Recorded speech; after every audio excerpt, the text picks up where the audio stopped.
Ladies and gentlemen, please welcome to the stage Steve Bissell, Vice President of Marketing, Kitchen and Bath Americas.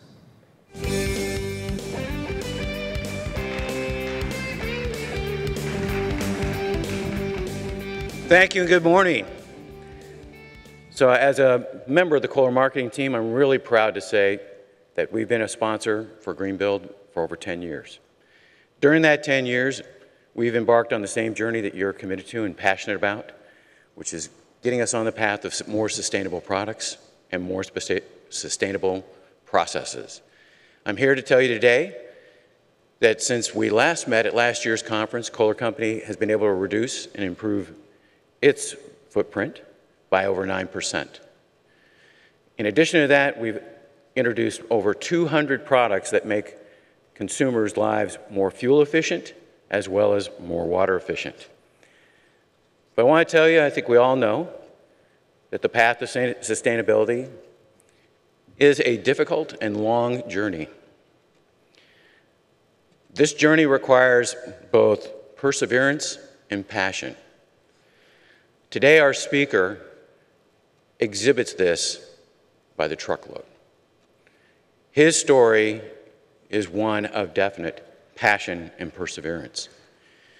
Bryan Anderson, as a soldier for the United States, was wounded in combat and lost the use of his legs and an arm. But he has fought through that, and his story is very inspiring.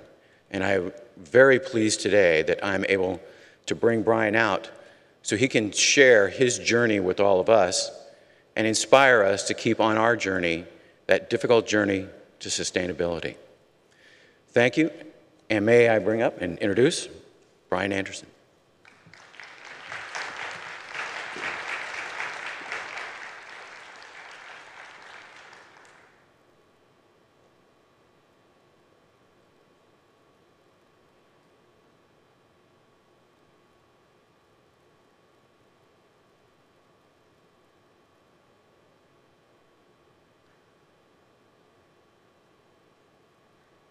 Ladies and gentlemen, please welcome to the stage Al Skidowski, board member of U.S. Green Building Council.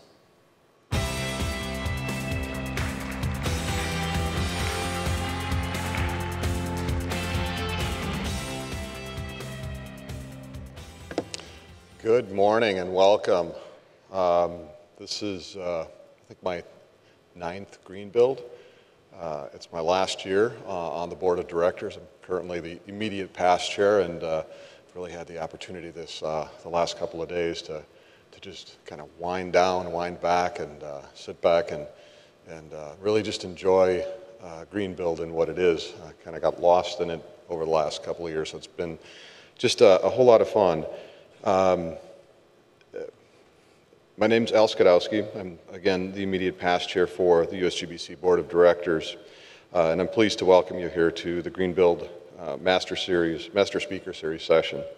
Our Master Speaker Series session is always an incredible opportunity to hear from leaders, inspirational figures, and our heroes.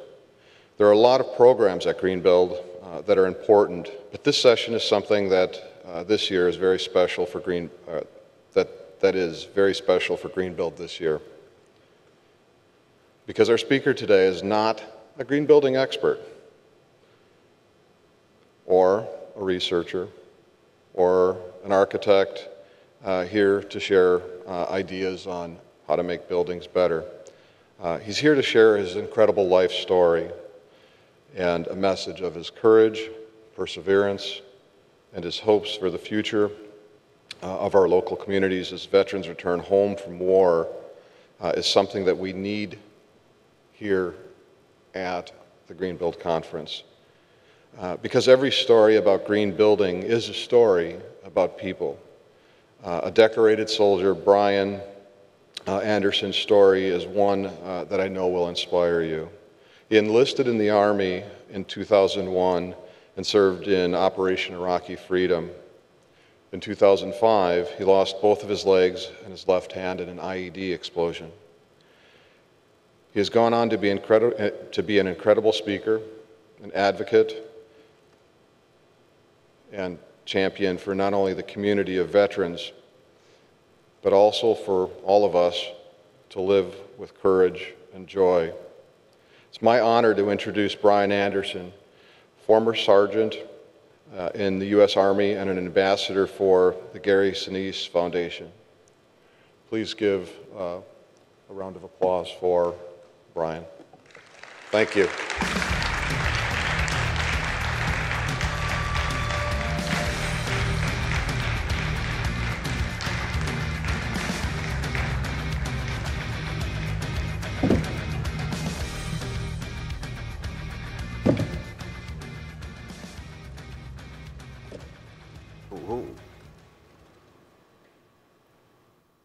Good morning. How you guys doing? Cool. Well, thank you very much for the introduction, and I'm honored to be here. This is a great organization. So the first thing I'd like to start out with is pretty much like the elephant in the room. I know that I don't have any legs or my left hand, and it's okay. A lot of people kind of look and they're not sure how to react with me. But I'm very open, I'm very just acceptable. And when I first woke up and I'm sitting there looking at 3 limbs missing, I was kind of like, oh, holy cow. So if you guys want to look, stare all you want. That's what I'm here for today, anyway. So today, I'm going to tell you a little bit about how I got to where I am today.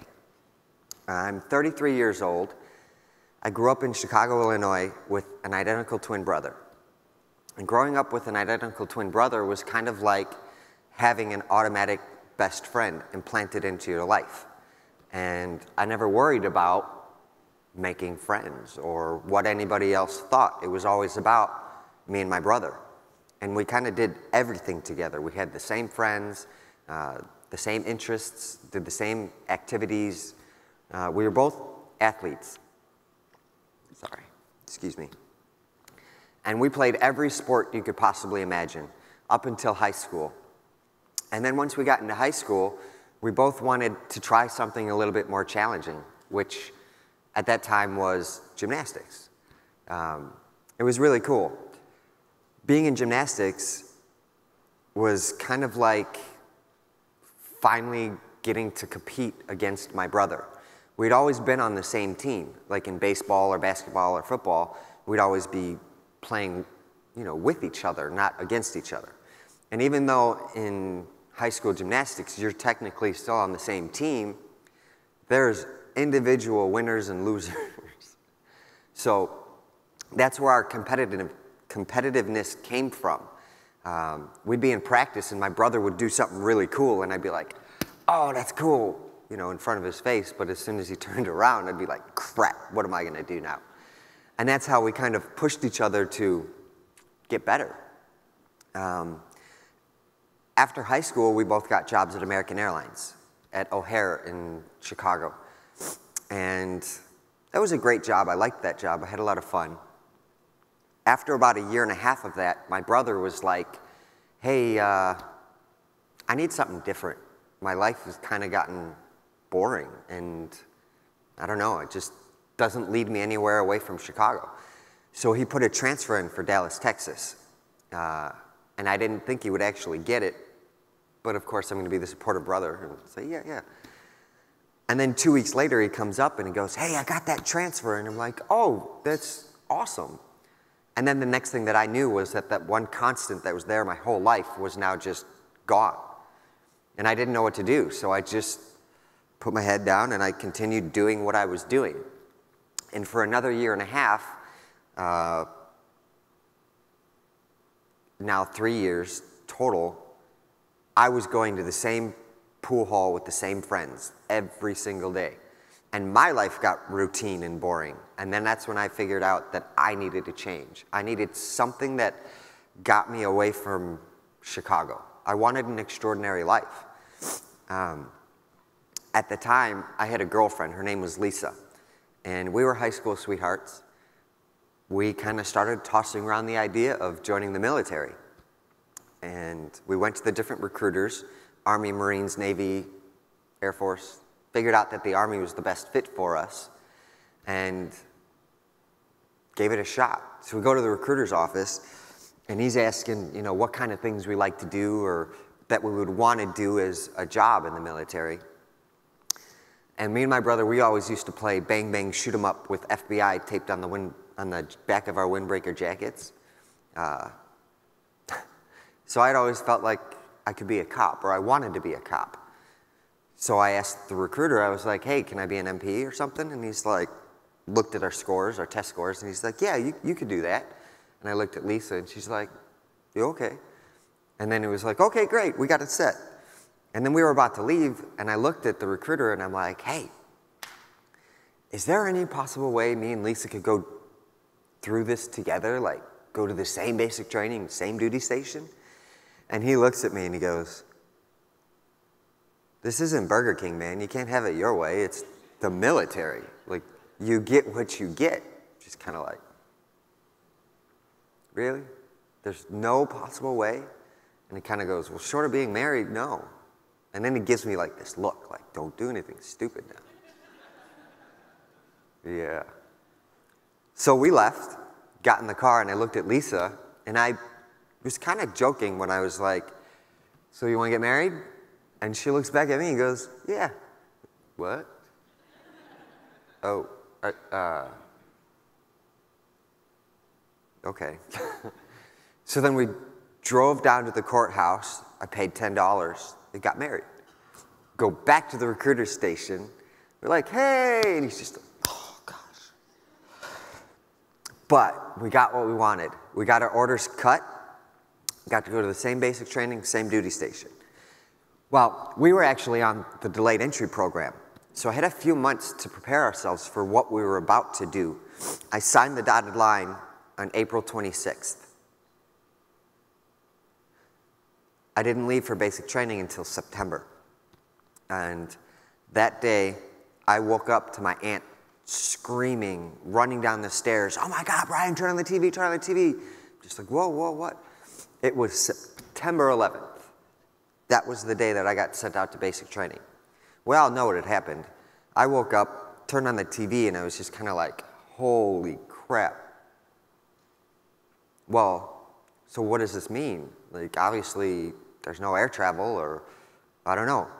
What's going to happen? We're going to just cancel everything? Or so I called the recruiter, and he just said, well, come on in, and we'll figure it out. So on the drive in, I started figuring out why soldiers join the military. And pre 9/11, it was not to go to war. It was to get college money, or to get out of a bad situation, or to get an extraordinary life, you know, something or another.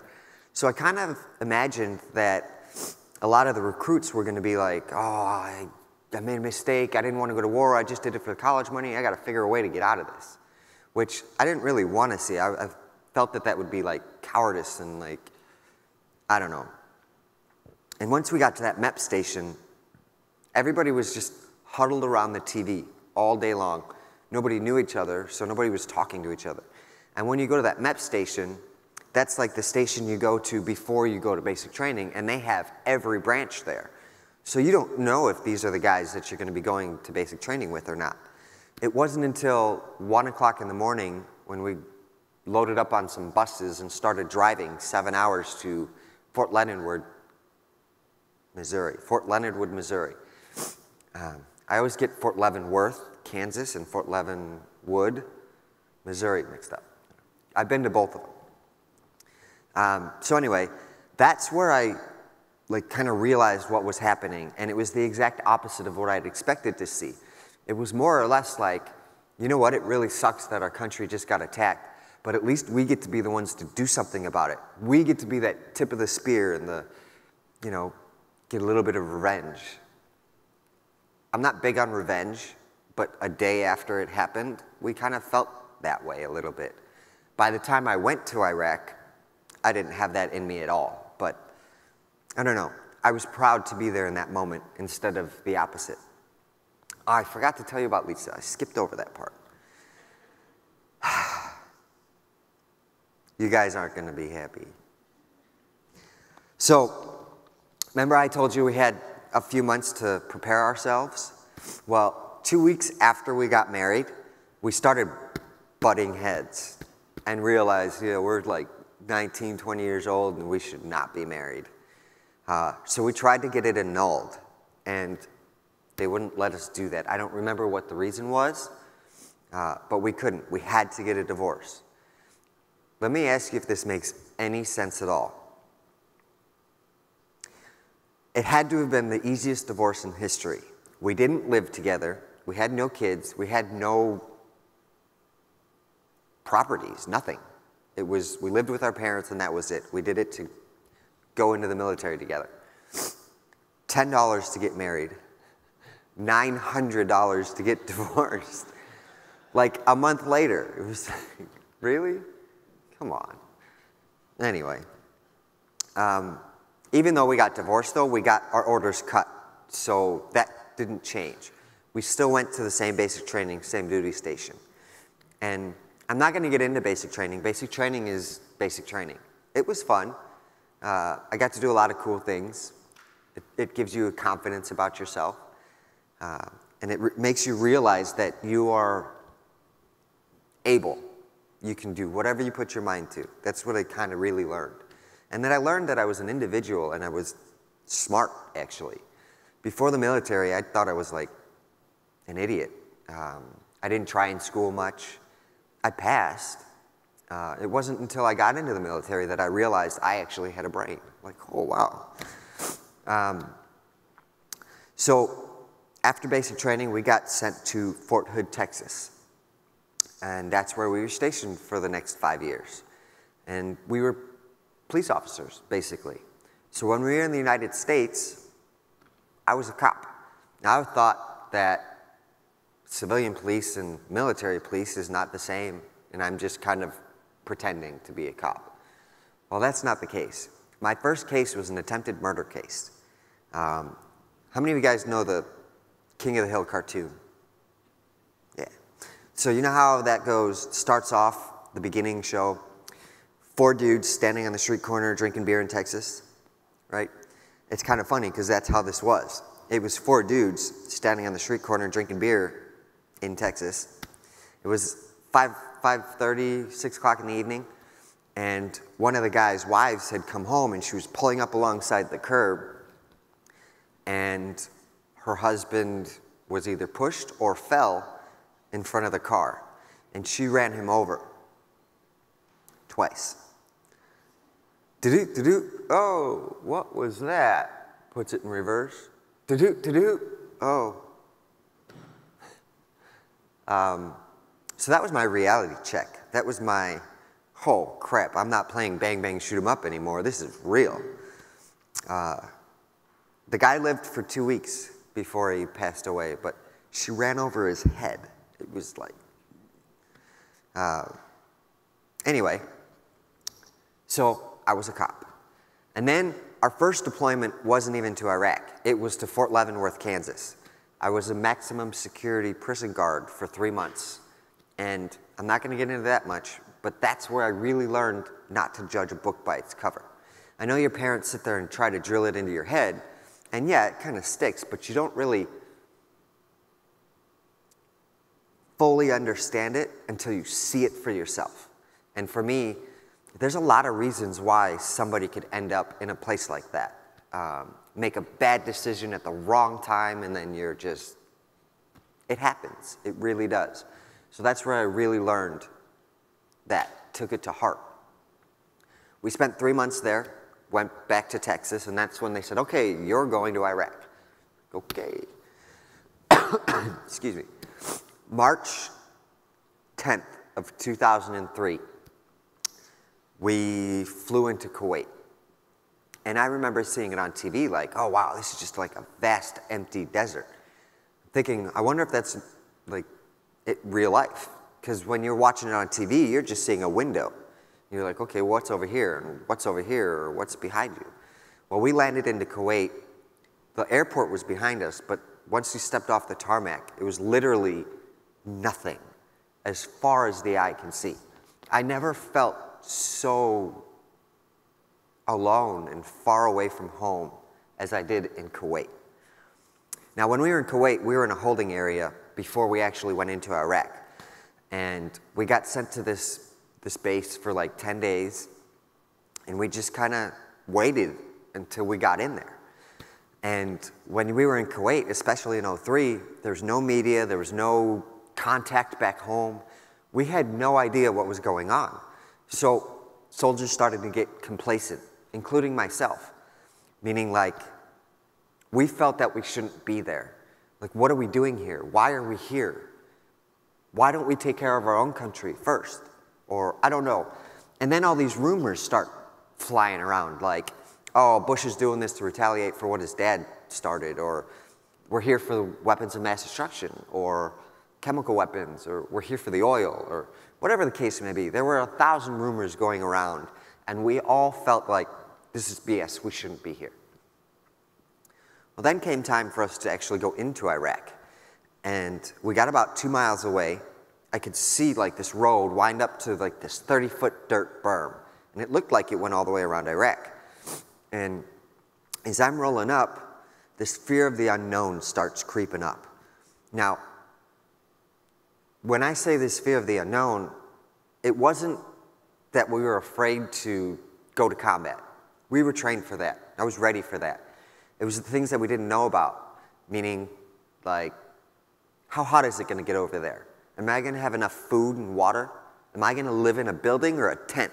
Am I ever going to see air conditioning? How about ice? Anything like that? Or how often am I going to be able to take a shower? Things like that is what we were afraid of. Any guesses on how hot it got over there? Shout it out. Go ahead. Someone was close. 153 degrees in August of '03 in Tikrit, Iraq. I don't know how we did it.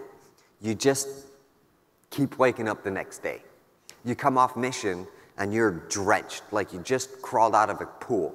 You drop your body armor, there's salt stains everywhere, and just, oh. But you just kept waking up every day. Also, I had 1 MRE a day, 1 bottle of water a day, 1.5 liter bottle, but no ice, so you're drinking like hot water. It's like you just pull it out of the microwave and you're just trying to suck it down because you know you need to hydrate. And then we had 1 shower a month for the first 6 months. Minus, you know, every day you're wiping yourself down with baby wipes, but as far as a real shower goes, it was once a month. Okay, so back to this road when we're about to go into Iraq. The hair on the back of my neck starts creeping up just because we didn't know what was on the other side of that wall.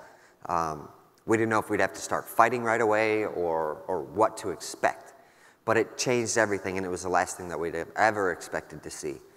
Once we crossed that line, we saw nothing but women and children lining the streets for like 3 miles, just screaming and cheering, so thankful that we were there to do something, that justified everything we did over there.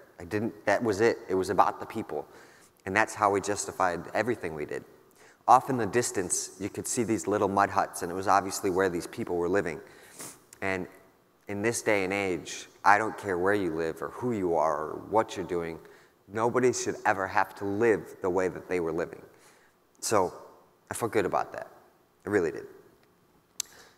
That year, we had an interesting kind of mission.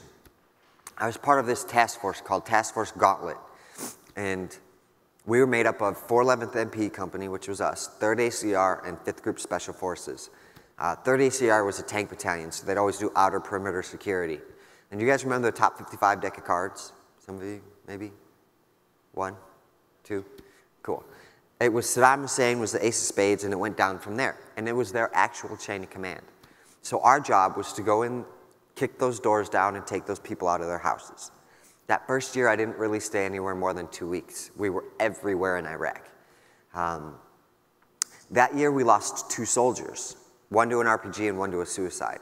It wasn't because we didn't have our issues. We had our issues, but we just like identified the problem and handled it. We felt that we were good at our jobs. We were trained well, and that's why we limited casualties.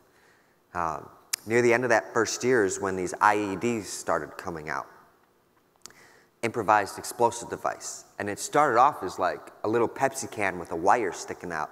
And as you drive by it, you go, pop. What was that? Sounded like an M80. Oh, those are those new IED things. Psh, didn't even pop a tire, keep going. And that was it. That was our first year and our first experience with IEDs. And then we get sent home. I'm going to tell you a really kind of quick story. Not going to get into too much detail, but when you're overseas, you're not allowed to drink alcohol. You're not allowed to look at magazines. I'm not saying porns or anything. I'm talking like Sports Illustrated or Maxim or FHM or any of those. None of them. Food wasn't good. So when we got back, we just wanted to eat some good food, drink some beers, and I don't know, flirt with some girls. So we went to Outback Steakhouse. Got some nice, thick, juicy steaks. We're drinking, flirting with the waitresses all night. Then my buddy Saucedo, there's me and my 3 best friends sitting down. It's about midnight. And we had a little bit in us. And Saucedo goes, hey, we just survived a year at war. Yeah? And? He goes, well, we should celebrate that, or commemorate it, or symbolize it, or something. It's like, okay, what do you got in mind? He just kind of looks down and goes, let's go get our nipples pierced. Where did that come from? And he's just, and me and all my friends are kind of like, okay. So we all jump in the truck, go to our buddy's tattoo shop. Pah.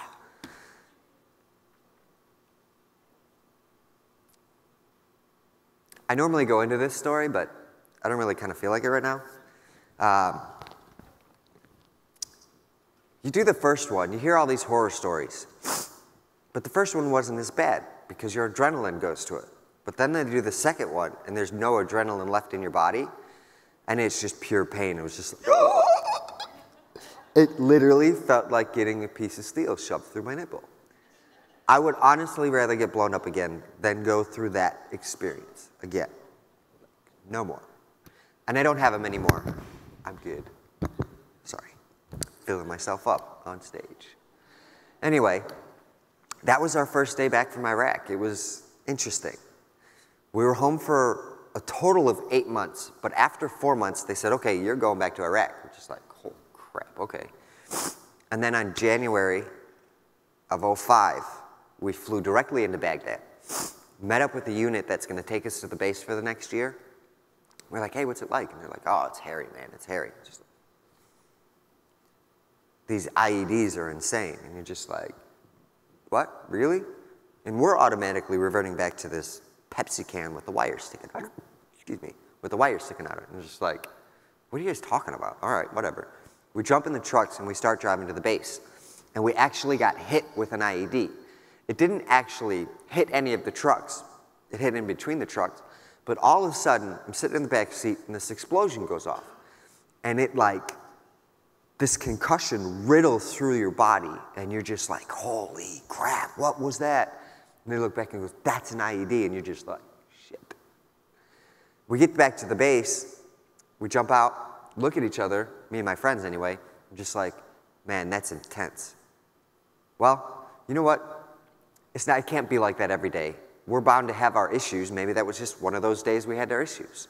Left it at that. And the first 3 months we were there this time, we were police academy instructors. And then after the 3 months, they wanted us going out to the different police stations, making sure that they were policing their country. Just holding their hands, doing everything. It made us be outside the wire every day for 12 hours a day. And to give you an idea what it was like over there this time, we had a 6-mile radius with 6 different police stations in it. And every day we had about 60 IEDs going off a day. That second year we lost 15 soldiers compared to the 2 we lost the first year. You couldn't fight against these things. It was just a crapshoot, a luck thing. And it became when we get hit instead of if we get hit. Is the armor going to hold up? Is it going to be one of those miraculous stories where I watch shrapnel go right by my face, but I didn't come out with a scratch? Or is it going to kill me? I can tell you soldiers don't come back or don't think about coming back halfway. They think about either making it or not making it. Well, October 23rd, 2005 is kind of interesting. It was 9 years ago yesterday that I got blown up. It's incredible. I had a good time though. So anyway, we were headed out to our first Iraqi police station. I was driving the Humvee. I was doing about 5 miles an hour, so I was kind of chilling.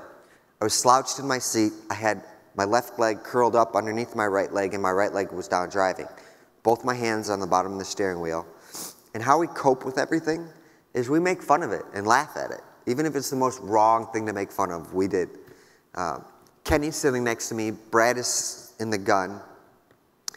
And at that point in time, we just happened to be making fun of our commander, Captain America, who just wanted to make general overnight, who was a couple of trucks in front of us. Kenny starts saying something about him, and I was laughing a little bit. And I know this is bad, and please don't scold me too much later if you come up to me, but I'm a smoker. And it's why I still have my right hand, though. So I took my hand off the bottom of the steering wheel, reached in my pocket, grabbed a cigarette, and Kenny had started saying something, and I looked at him, and I went to go light my cigarette, and it was almost as if me lighting the lighter triggered the explosion, because I saw the spark from the lighter and the flash from the explosion at the exact same time.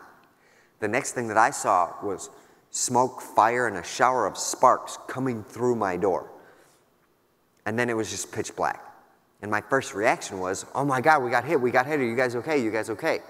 Looking to my right where everybody is to me, and I didn't hear anything. And that scared the crap out of me. So I just tried looking harder, and I'm like, are you all right?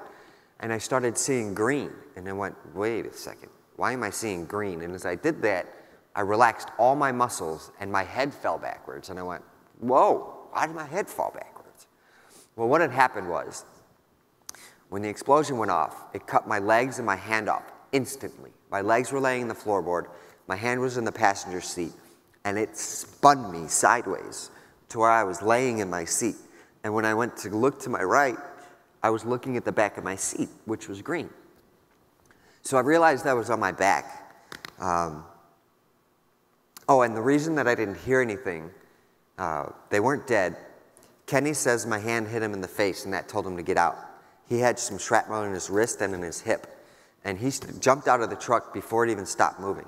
And then the gunner, Brad, he got the Forrest Gump wound, shrapnel in his buttocks. And he jumped out the top of the turret. So when I asked if everybody was all right, nobody was in the truck. So then I told myself, okay, get out. I didn't know what was wrong, anything was wrong with me. I just, okay, get out. And I don't know what I did to try to get out. I just realized after a few seconds that I could not get out. And I probably would have started freaking out thinking everybody was dead if it weren't for the fact that like 3 or 4 seconds after I had that thought, I heard my friends busting the bolts off my door. So Kenny jumped out of the vehicle, ran to the truck in front of us, looked back and said, hey, Anderson's not out yet, let's go get him. So they ran back to the truck, busted the bolts off the door, and they grabbed me and pulled me out. And as they pulled me out, I got like a really good fresh breath of air. And that brought me back, and I'm sitting there, okay, are we being shot at? Do I need to be doing something? What's happening? And I'm looking around, and all I could see was my friends running back and forth from me to the truck like they'd all just seen a ghost. Nobody was shooting, nobody was doing anything. So I was like, okay, well, we're not being attacked. They get me onto the sidewalk, and I had blood on my face. And the flies in Iraq are nasty. They're just impersonal, ruin your day. And they're buzzing around my face, and the first thing that I did was I went to go wipe my face. And that's when I noticed that my index fingertip was missing. And I kind of went, oh. I looked at my friends, I looked back at that, and I'm like, yeah, they're not freaking out about that. I turned my hand over, and where this tattoo is on my hand, they took that from down here. This whole chunk was missing. And I could see into my hand, like the shattered bone and the torn ligaments. I'm just kind of like, gross. And as I was looking at that, I went to go wipe, like a fly landed in my left eye, and I went to go wipe it with my left hand. and I just whiffed. And I just went, oh, shit. And I'm looking at that and thinking, okay, well, yeah, that really sucks, but it's not going to cause them to act the way that they were acting. And that's when I decided to look down. And they tried to force my head back down to the ground, hoping I wouldn't see. But I saw what had happened, and I was just like, whew. I let out a whole string of swears in my head. And then I kind of came to this conclusion, yep, nope, that did not just happen. And then I just got this weird feeling like, oh, crap, my mom's going to kill me. I don't know. It just came over me. And then I look up, and my friends are fumbling around with the medical equipment and the tourniquets, and they're freaking out. And I don't know. I had to say something. And I don't know what came over me or why I even said it. It just kind of came out. But I looked up, and I grabbed his arm, and I went, holy crap, dude, do you ever think I'll get laid again? Sorry. I never thought I was the typical guy.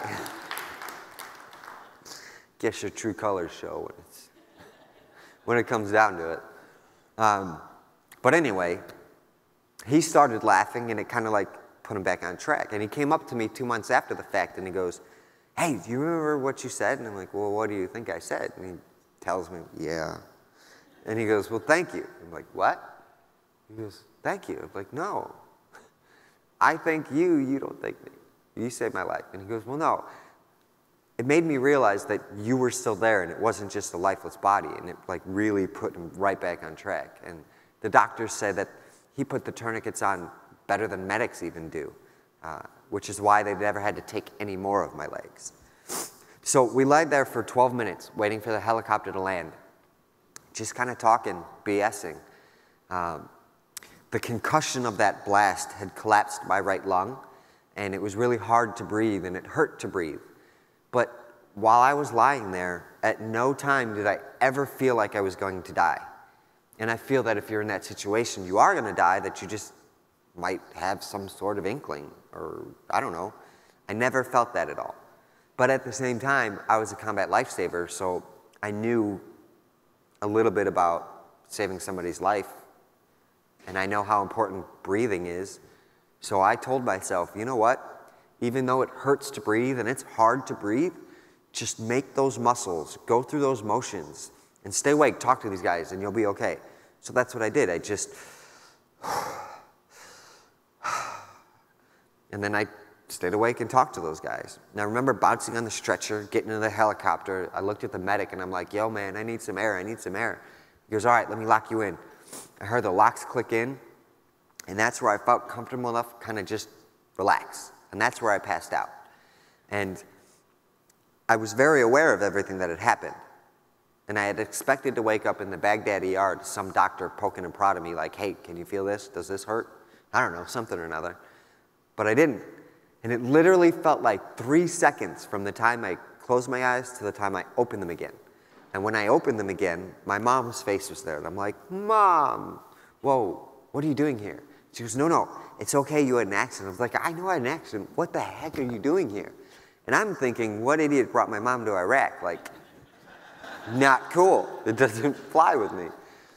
Well, then she does the mom thing, gives me that look. You can let me finish? Yeah. And she goes, you had an accident?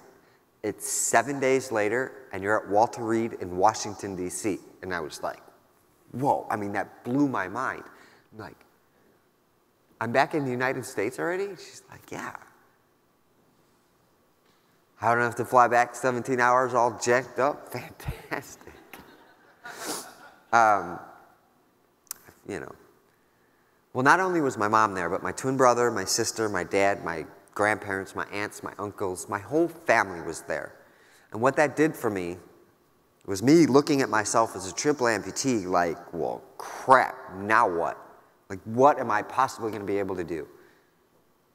I had no idea. But them being there gave me the strength to just be like, screw it, see what happens. Take it a day at a time. Can't change it.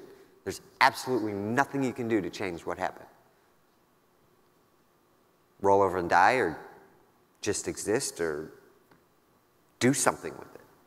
I chose to try to do something with it. I hit a depression after about 4 months. listening to this song by Rise Against called Survive kind of helped me out of that, or grab the first rung of the ladder. The chorus of this song goes, life's been less than kind. We've all been hurt, we've all been sorry. Take a number, stand in line. How we survive is what makes us who we are. And for some reason that like resonated with me. And I felt a little bit better. And then I realized that the last 4 months I'd been at Walter Reed, and the last year before that I was at war. So in like a year, I hadn't experienced life. So I was like, gosh, forgot what we're fighting for. I need to get out of here. So I looked at my mom and was like, Ma, we got to go. She goes, all right, where are we going? Like, how about Vegas? I go down to Vegas. I spent 3 days down there. I had fun. And that forced me to live in the moment and focus on what was in front of me instead of dwelling on what had happened. And I had fun.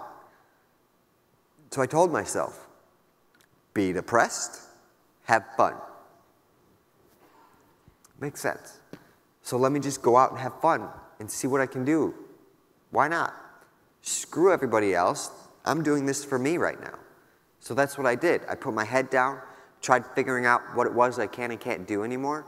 And as it turns out, because I was a gymnast, because I don't have a spinal cord injury, I can do anything I want. I snowboard, I wakeboard, I skateboard, I ride ATVs, I have a motorcycle, I live my life. I'm having fun. Most of you probably looked, when you came in here and saw me, looked at me and says, oh gosh, I feel so bad for her. Don't, please. I mean, yeah, this sucks. It did suck. But I don't see this as a tragedy anymore. It's just another, it's just another life experience that has taught me a lot about who I am and what I'm capable of. And it's given me a strength that I never had before and a confidence. And I'm having so much fun now. I couldn't imagine my life going back to American Airlines or doing the regular, daily, normal kind of life. I don't have that anymore. I have like 6 jobs. None of them are 9 to 5. I get to travel the country all year long. It's fun. I get to meet a ton of people. Meeting people is like one of my favorite things in the world to do because you get to learn and experience things from them. So I just started taking every opportunity that came my way. And I got lucky. As I left Walter Reed, Esquire Magazine wanted to do a story on me. And as I left Walter Reed, they ended up throwing me on the cover. And I was just like, oh my gosh. But that opened a ton of doors for me. And I was just like, taking every opportunity that came my way. I was like, hey, why not?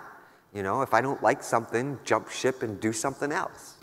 I became happy.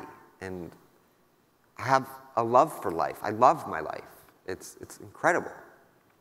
So I got a couple minutes real quick before I'm going to open it up for questions. But I'm going to tell you this story.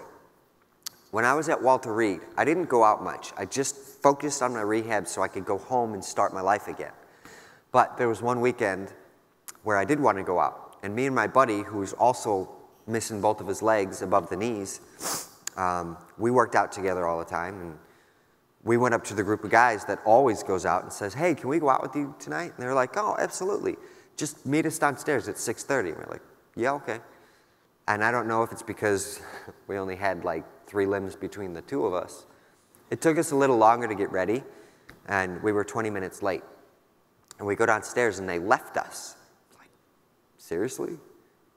Well, what do you want to do? You want to try to find a ride or just hang out at the hotel bar? And he's like, no, let's go out. So we tried finding somebody to give us a ride. Oh, by the way, my mom stayed with me the whole 13 months that I was at Walter Reed. Took a break from her life and was there for me. But this weekend, she went home to be with the rest of the family for the holiday, Memorial Day. And in the process of trying to find somebody to give us a ride, I realized that my mom left the rental car in the parking lot instead of taking it to the airport. And then when we didn't find anybody to give us a ride, I look at him and I'm like, well, the rental car's in the parking lot. You want to give it a shot? He's like, absolutely. So we go grab the keys. We go to the back door, open it, jump in, fold my chair up, squeeze it in, and jump into the driver's seat. And then he jumps in, finagles his chair into the back seat while he squeezes himself into the passenger seat.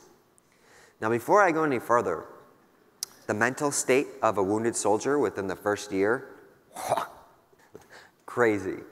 Because you kind of have this invincibility attitude like, well, what more could possibly make my life any worse?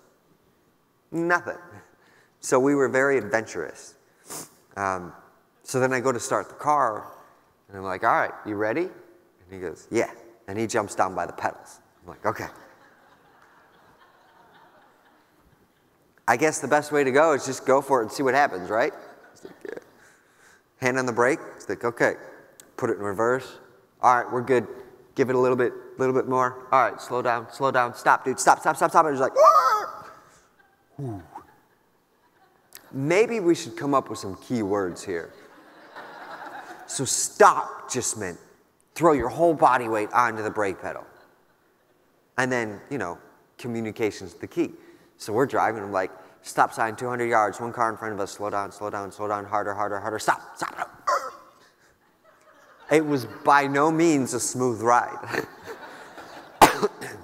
But we made it 15 minutes to Georgetown.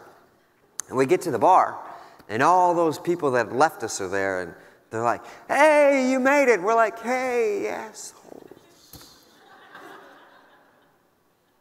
Hey, we're here to have a good time. Let's just let it be. It's like, okay. Well, we had a good time. We were drinking a little bit, not drunk by any means, but me being a cop knows cops stake out bars as they close, right? Catch drunk drivers. I didn't want a cop to see two dudes with no legs getting in the driver's seat of one car. So I'm like, how about we go a little early, maybe like midnight. So we left at like midnight. And we're driving back. We used cruise control most of the way, and it was much easier. But I completely forgot about going back onto an Army base. You got to stop and show your ID. So all of a sudden, I see these giant floodlights, the gate to Walter Reed, and I'm just like, oh. Dude, keep your head down. I got this.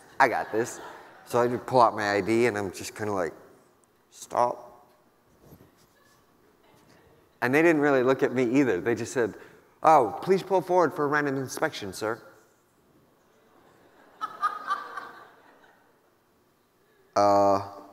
You ready to go to jail, man? That ain't gonna make my day any worse. So we just pulled forward. We did not open any of the doors. We just kind of sat there and waited. And then all of a sudden, the security guard just walks up and he just grabs the door and he goes, do you mind stepping out of the vehicle, sir? And he opens the door. And then me and him are just like,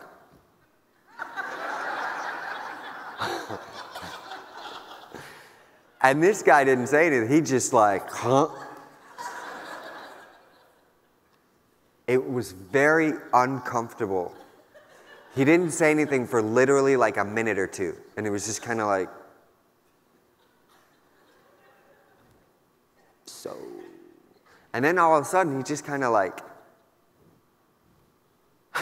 you made it this far, just go, just go. Like, you ain't got to tell me twice. I'm out of here. Thank you guys so much. I really appreciate you guys taking the time to listen to me. If you guys have any questions at all, don't be afraid to ask them. I'm not afraid of you. Don't be afraid of me. You guys have any questions? No one. Yeah. Hey, over here. Hey. Okay. Hey, so what's next for you? Well, now I have like 6 jobs. I am a spokesperson of Pride Mobility, Quantum Rehab, which is a manufacturer that makes my wheelchair products. I travel the country, I speak for them, I help test, I help design. It's a lot of fun. Also, I'm a spokesperson for USA Cares, the Gary Sinise Foundation. Those are 2 national veterans organizations. And then also, I'm an actor and a stuntman. I wrote a book called No Turning Back, which has some of the stories that I just talked about. But I've started acting, and I just recently moved out to LA to pursue that a little bit more. So next year, I'm going to cut down on traveling a little bit and see where that goes. Oh, and November 11th, Veterans Day, there'll be an hour special airing on 6 different networks simultaneously. Food Network, Travel Channel, HGTV, DIY, all those networks. It's going to be called Restaurant Impossible. Me and Gary Sinise and Robert Irvine, the chef, built a buddy of mine a house in Hawaii for him. And that's going to air on Veterans Day. So if you want to check that out, great. We got any other questions? Come on. Go ahead.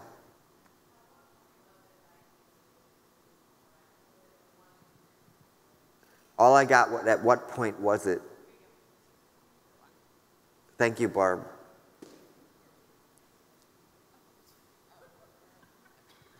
Sorry about that. Was it the one experience where you're like, you know what, I just want to be happy, getting the whole depression thing is, I'm done? Or was it more of a journey than just going to Vegas and being like, you know what, I'm just going to enjoy life? Was it a journey of like, each day you're like, you know what, I'm going to move forward? My depression lasted about 2 weeks. And I know that's nothing compared to what some people go through. I was just fortunate enough to be able to understand that the way I think about it is how I'm going to feel about it. So it hit me, I was in the shower, and when you're naked, you're just pure. And it all of a sudden got into my head, oh my God, I'm half a person, oh my God, I'm half a person, and I lost it. And for the next 2 weeks was just, every nerve, every emotion was going in a different direction. I just felt like crap. I didn't sleep, I didn't eat, I didn't want to talk to anybody, but then again, I didn't want to be alone. It sucked. And then I had listened to that song, and that made me realize that, you know, I'm a survivor. I need to experience life. I went to Vegas for 3 days at the end of those 2 weeks, had fun, and that made me realize that, hey, it really can be as simple as, hey, do I want to be depressed or do I want to go have fun? You know, just make that decision and go for it. And so that's what I tried to do. And then after a while, it's just not pretending anymore. Does that make sense? Mm-hmm. Cool. Anybody else? I have one more question. Yeah. Sorry. I'm still here. For your family or friends that are there to support you and whatnot, what is the best thing that they could do for you at that point? I mean, I have a lot of friends in the military. A lot of them really wanted to do a lot of things for me. But the best thing was to just let me try to figure out the new way to do it. I do things differently, but that doesn't make it any harder. It's just a different way of doing things. And yeah, they were there to support me, and they would do anything that I needed. But the best thing for them was to let me figure it out for myself. You know, figure out this whole thing. I mean, they were there to support me and do whatever, but they also didn't let me do too much, or did not let me get too lazy, if that makes sense. Yeah.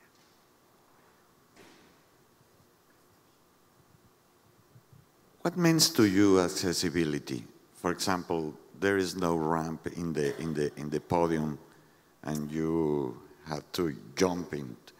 So what means in your life all the Americans with Disability Act and that stuff? Well, every place is different, every state is different, and I realized that not everywhere is going to be accessible. Not everywhere is going to be the perfect platform for me to roll around and have no issues. So right when I first got back from Walter Reed, or when I bought my condo, I made sure that it was a regular, normal condo. There was no lowered shelves, lowered counters, nothing. So that I had to learn to do everything the way it was. And that way, if I did that, I'd never come up to an obstacle to where I was like, oh, I can't do that. I made it for myself to realize that I'm gonna have challenges.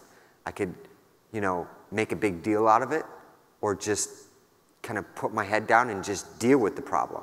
Like when I got on stage, instead of making a big deal out of it, or getting a ramp or getting an elevator, how easy was it for me to just jump out, hop up, and I mean, So for me, I make it work. I don't see myself as disabled. I see myself as very capable, very able. I do anything and everything that I want. I live on my own. I'm missing my legs and my hand. Disability to me, I'm going to alienate somebody. But to me is when you need help doing a lot of things or living your life. And I don't have that, so to me, I don't feel I'm disabled. Does that answer your question, maybe? Okay, cool. Anybody else? You know, usually the first question is, hey, so have you gotten laid again? I'm really surprised. Come on. You guys are shy. Anybody else? No problem. Thank you. I appreciate that. Oh, thank you, guys. I appreciate that. So I have a two-part question. Okay. Were you at Walter Reed? I'm from Northern Virginia, so I'm familiar with the facility. Were you at the new or the old rehabilitation? Old. The old. Yep. Did you see the new one? Yeah, I've been there. Ever since I left Walter Reed, I've tried to go back a couple times a year just to help other soldiers, you know, let them see somebody like me succeeding and being happy. If I would have been able to see that, it would have helped with my recovery a lot. But I was the only 4th triple amputee at the time, so I didn't see anybody else like me for a while. And then I did, and we got together and we helped each other, we helped push each other, and I don't know, I forgot the question. Oh, well, no, you what was asked it the like? question, but then I actually, on a follow-up on that, is since you've been to both of the facilities, can you speak to how they compare with each other in terms of your helping you in your rehabilitation? Well, you know, the physical space. Walter Reed was a decent-sized compound, and from where the soldiers were staying to where they had to go do therapy or go do appointments was a nice hill, and I mean, so in that aspect, the new one, Bethesda, they have all the wounded soldiers like right across now. They were able to design it to work for them instead of against them. Like when I was there, I was okay because I had a power wheelchair, so I didn't have to be pushing myself up these hills. But because I had a power wheelchair, I had 5 manual chairs holding onto the back of my wheelchair. So we worked together though. I mean, we used to have to do push-ups like, teamwork is the key, attention to detail. Teamwork is the key, attention to detail. So you always learn to work together. And if you see somebody struggling or whatever, we had their back. We were all there together, sort of. Any other questions?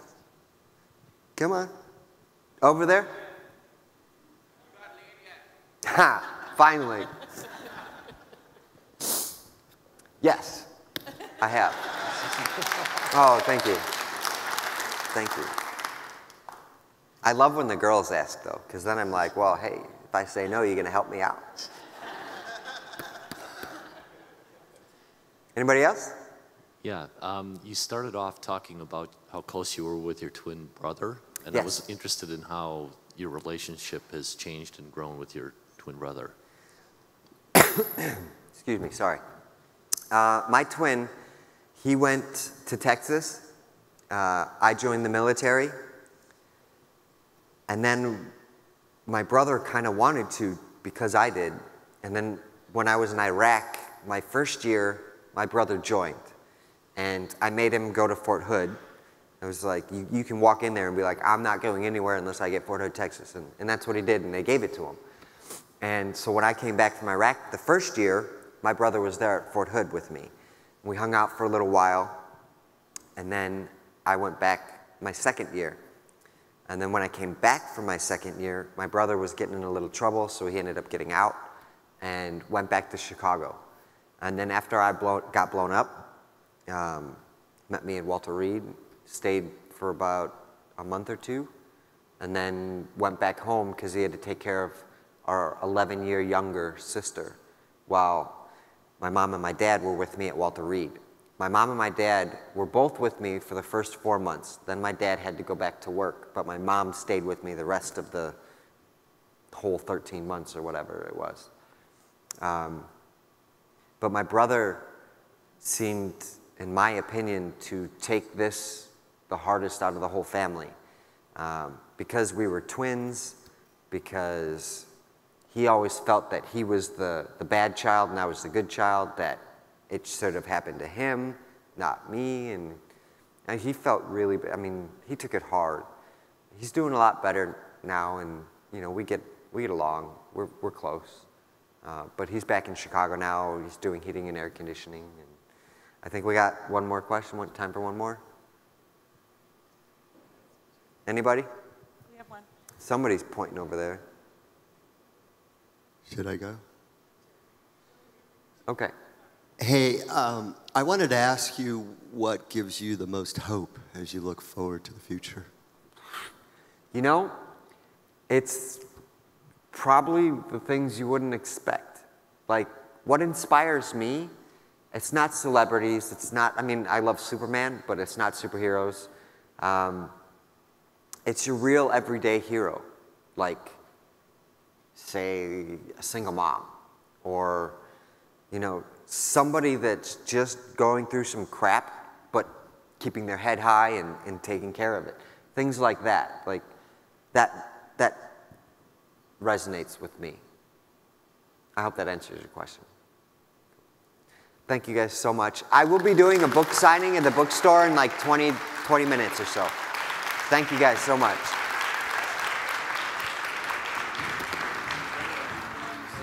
Join Bryan at the Greenville bookstore for a book signing. Thank you. Getting old. Getting old.